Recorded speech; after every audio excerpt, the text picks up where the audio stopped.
over there, right-hand side. Kevin, you guys had a 3-point lead at the half, and then third quarter comes out. You guys are like wild dogs out there. I mean, what did something happen at halftime? I mean, what do you account for that third quarter that you guys put on them? Well, we generated good shots early, and they didn't go in. And we were very confident that we continue to get those looks. They'll go in at the right time, and that's what happened in the third.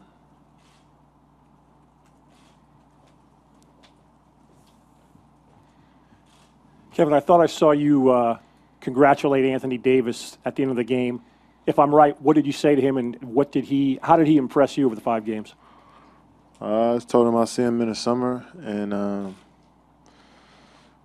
he's gotten so much better. Just, I remember him as a I want to say 18-year-old. We went to London 2012 for the Olympic team, and I'm talking you had Kobe, Bron, myself, CP, Melo, Russ, James, like some real good players, and you could tell that he was going to be really, really special even at that early age. His stuff he was doing back then was really advanced. So to see where he is now is going to be really dangerous for people coming up here soon, because he could do everything. He could do it all. He can shoot. He can turn around over each shoulder, shoot the hook shot. He can pick and roll, catch lobs.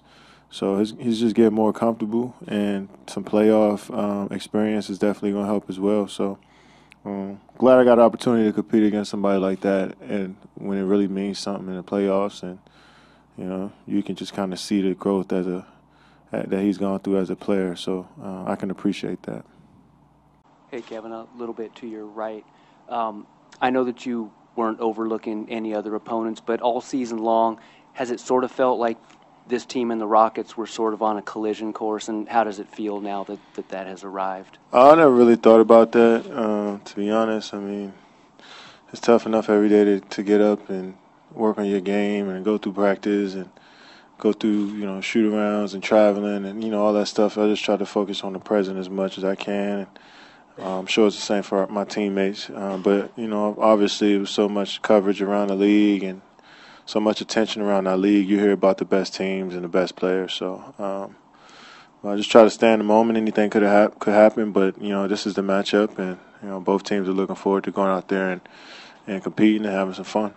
Draymond became the first Warrior ever to average a triple-double in a playoff series. What's his impact been? And also, do you think he deserved a good laugh when he went over to the Pelicans huddle and kind of inserted himself over there? Yeah. Draymond, when Draymond's locked in on the small things, that just his game just explodes. When you see him out there, great contesting shots, being physical with bigs. He's smaller than a lot of guys that he has to guard down there, and he's making it tough on them. I think he feeds off of that more so than anything. Obviously, the triple-doubles look great on the stat sheet, but I think Draymond just enjoys the small things that equal to a win that people don't really see on the stat sheet. So, and he's such a great player that, it kind of translates itself.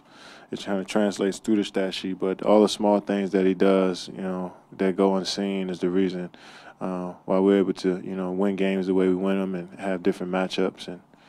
And his, I don't want to call them antics, but his,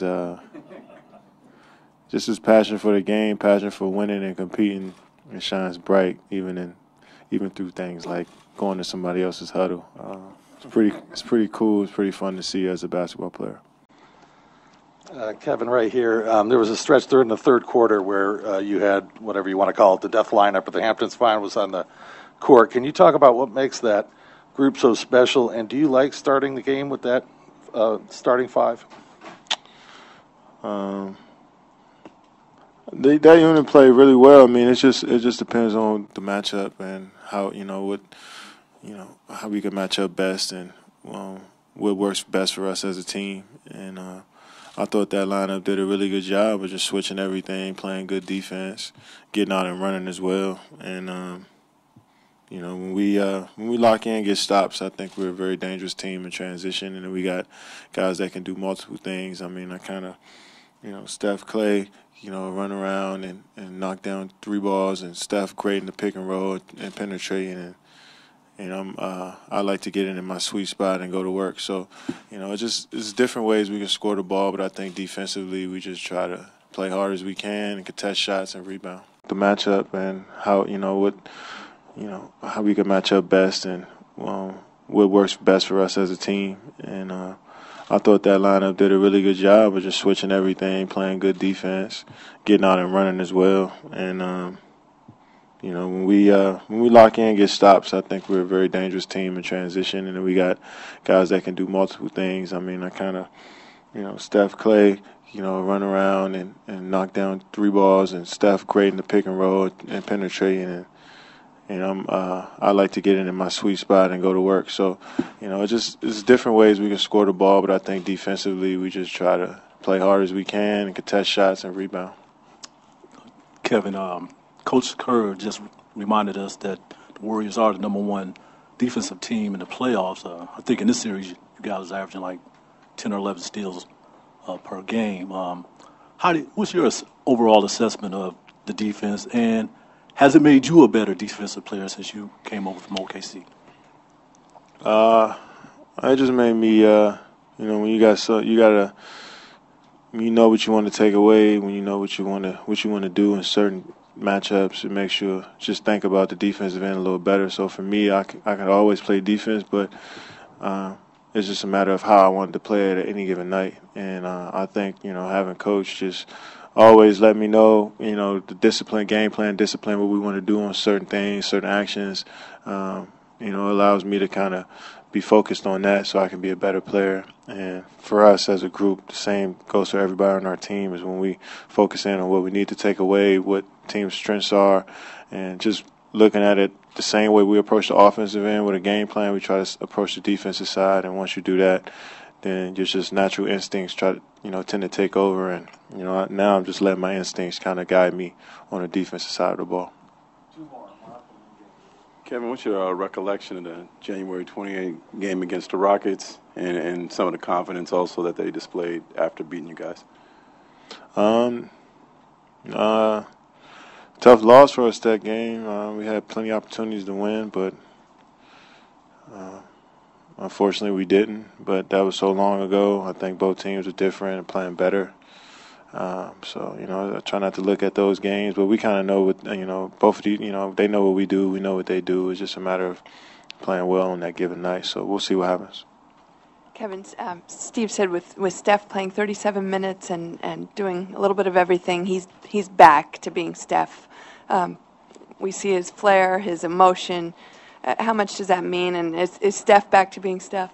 He always was back. He always, no matter if he was on the sidelines and with a knee injury, he was always Steph. He's just. I think for me, my opinion was that Coach was really trying to monitor his minutes and trying to help him get back. So as a player, it kind of takes you out of your routine a little bit, and you just start to think just a little, about when I'm coming out, or if I'm gonna play, longer the next game. You just start thinking about unnecessary stuff. And I think Coach did a great job, though, just giving him a little bit here and there, and then tonight, really just letting him go. And you see, when you let the dog off the leash, what happens. And we're going to continue. We're going to need him to continue to be aggressive, and we'll live with anything after that.